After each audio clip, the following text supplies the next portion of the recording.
لا تدعوا مع اللہ احدا.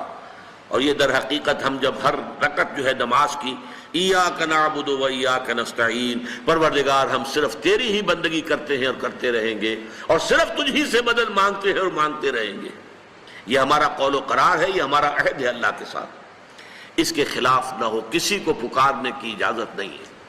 یہاں ایک باریک نکتہ سمجھ لیجئے.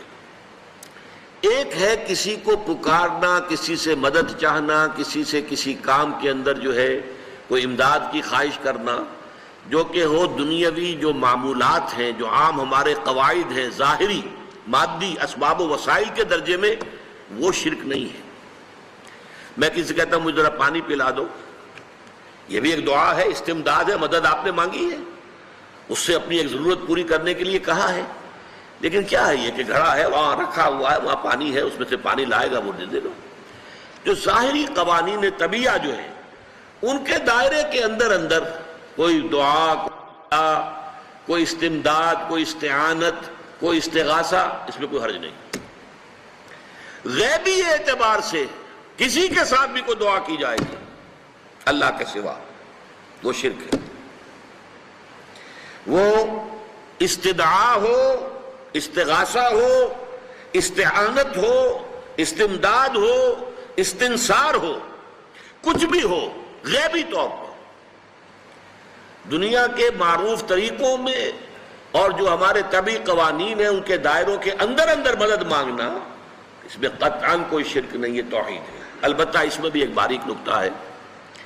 ایک بزرگ تھے جو فوت ہو گئے، انہوں نے یہ بات مجھے جس طرح سمجھائی تھی وہ آج بھی میں ان کا مشکور ہوں کہ دنیا میں عام قاعدے قانون کے تحت بھی کسی سے کچھ کہنا کہ بھائی میرا یہ کام آپ کر دیجئے، آپ کر سکتے ہیں، ایک دفعہ کہنا جائز ہے.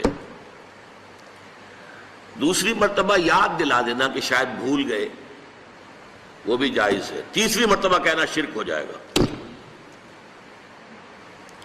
اور اس میں الہا و زاری کرنا اور خوشامدیں کرنا اور گڑ گڑانا، یہ تو شرک ہے. تم نے یہ سمجھا ہے کہ تمہارا کام یہی کر سکتا ہے، کام کرنے والا تو اللہ ہے.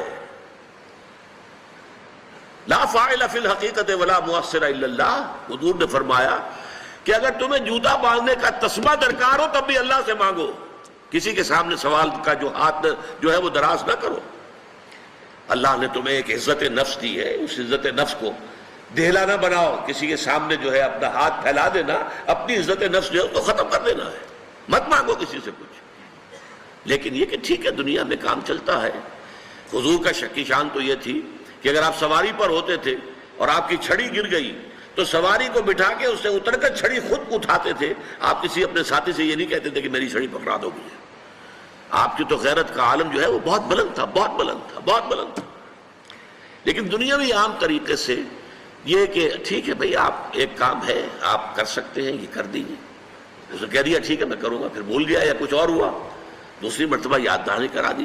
تیسری مرتبہ جو ہے انہوں نے کہا کہ پھر اس میں شرک کی بو آنے لگتی ہے کہ معلوم ہوتا ہے کہ آپ نے سمجھا ہے کہ اسی کو اختیار حاصل ہے، یہی مقتدر ہے، اسی کو آپ کا کام کرنے کا جو ہے وہ پوری قوت اور قدرت حاصل ہے، اور یہ چیز جو ہے یہ شرک کی بو اس میں سے آنی شروع ہو جاتی ہے.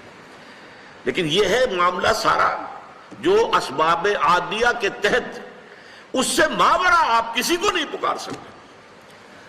میں معذرت کے ساتھ عرض کروں گا اگر کسی کے جذبات کو ٹھیس پہنچے، آپ شیخ عبد القادر جیلانی رحمۃ اللہ علیہ کو نہیں پکار سکتے، محمد رسول اللہ کو نہیں پکار سکتے. اور واقعہ یہ ہے کہ محمد رسول اللہ کو تو پکارا بھی نہیں جاتا، پکارتے لوگ ہیں زیادہ حضرت علی کو، یا علی مدد. شرک. دیکھیے سب سے بات نکتے کی بتا دوں آپ کو، فرشتے کو تو ہم مانتے ہیں نا. حضرت شیخ عبد القادر جیلانی رحمۃ اللہ علیہ کی روح ہے یا نہیں ہے، سنتی ہے نہیں ہے، حاضر ہے کہ نہیں ہے، ناظر ہے کہ نہیں ہے، 100 اختلاف ہو جائیں گے. اختلافات کی تو گنجائش ہے نا. فرشتہ ہے یا نہیں ہے، وہ تو فرشتہ تو ہے، آپ کے دونوں کندھوں پہ بیٹھا ہوا ہے. کرامن کاتبین ہے کہ نہیں ہے. یرسل علیکم حفظہ، آپ کے جو باڈی گارڈ اللہ فرشتہ نہیں بھیجتا. لیکن آپ فرشتے سے بھی نہیں کہہ سکتے کہ میرا یہ کام کرو. فرشتے کے وجود پہ تو کوئی شک نہیں ہے.